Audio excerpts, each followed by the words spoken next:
হঠাৎ করে বদলে গেছে চেনা এক এলাকা। যে বাহন প্রতিদিন গলিতে গলিতে ছুটে বেড়াতো, যার হর্ন ছিল নিত্যদিনের সঙ্গী, সেই শব্দ হঠাৎ নিস্তব্ধ হয়ে গেছে।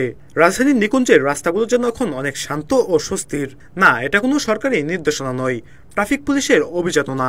তবু বন্ধ হয়ে গেছে ব্যাটারি চালিত রিকশার বেপরোয়া চলাচল, কারণ এবার মাঠে নেমেছে এলাকাবাসী নিজেরাই। রাজধানীর গুলশানের পর এবার নিকুঞ্জ 2, টানপাড়া ও জামতলায় নিজেরাই ব্যাটারি চালিত অটোরিকশা বন্ধের উদ্যোগ নিয়েছে এলাকাবাসী। গত 6 মাসে একের পর এক দুর্ঘটনা ঘটে চলছিল।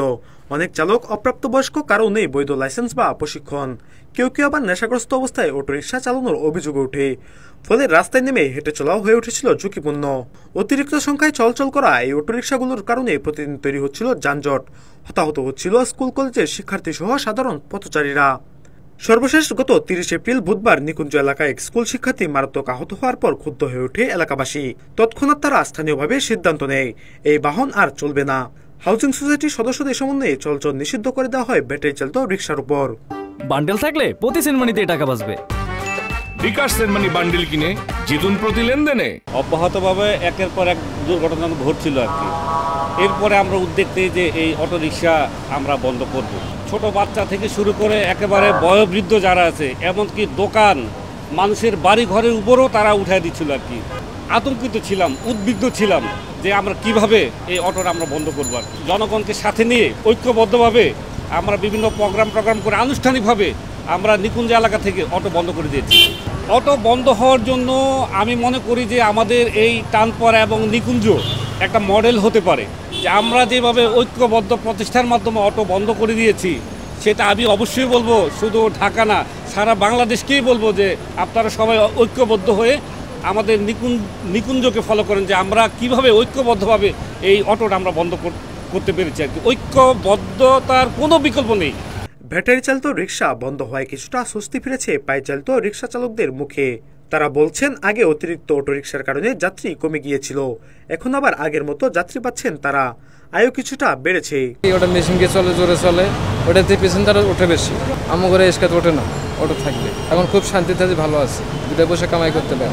সমস্যা হয় যে ওরা সামান দিয়ে এসে প্যাসেঞ্জার নিয়ে যায়, আমার এসকাত ওঠে না। অটো গতি বেশি, জোরেতে চলে, মানে জায়গা অল্প, এই জন্য অ্যাক্সিডেন্ট বেশি হয়। তখন তো প্যাসেঞ্জার ওরা বেশি হইতো, আমরা কম পাইতাম। আমরা যদি 100 টাকা মারছি, আমরা মারছিল 500 টাকা। এখন ভালো আছে, বরঞ্চ নিকুঞ্জ এলাকায় এরকম অটোরিকশা বন্ধ থাকা ভালো। বিদ্যুৎ চার্জ বেশি খায়, অ্যাক্সিডেন্ট করে, বিভিন্ন রকমের সমস্যা দেখা যায়। আগে তো মনে করেন যে অটো আসলে মনে করেন যে রিক্সা চলে না, মানে অটো রিক্সা চলে যায়, ওই জন্য মনে করেন যে দেরি হয়, খেপ পাওয়া যায় না। এখন নাই, মোটামুটি যা হয় কম বেশি ভালো। নিকুঞ্জের মানুষ দেখিয়ে দিয়েছে, সমস্যা সমাধানের জন্য শুধু সরকারের অপেক্ষায় না থেকে স্থানীয়ভাবে সচেতন হলে পরিবর্তন আনা সম্ভব। তো দুর্ঘটনা এই অটোরিকশা দ্বারা হয়তো চালক ছিল, তারা তো বেশিরভাগই হলো অশিক্ষিত এবং অদক্ষর কারণে দেখা যায় যে প্রায় দুর্ঘটনা ঘটত।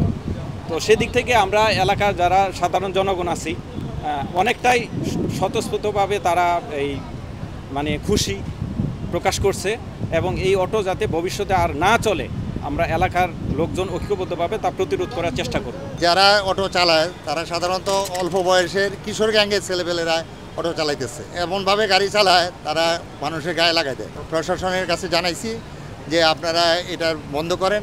অন্য দিক দিয়ে এই অটো যারা চালায় তারা আইসা রিক্সার সামনে, এই যে দেখেন রিক্সা লাইন ধরে তারা রয়েছে, ওরা আইসার সামনে দিয়ে রিক্সা, এরা গরিব মানুষ, এদেরকে তোয়াক্কা না করেই অটো এখানে দাঁড়ায় তারা টিপ নিয়ে চলে যায়।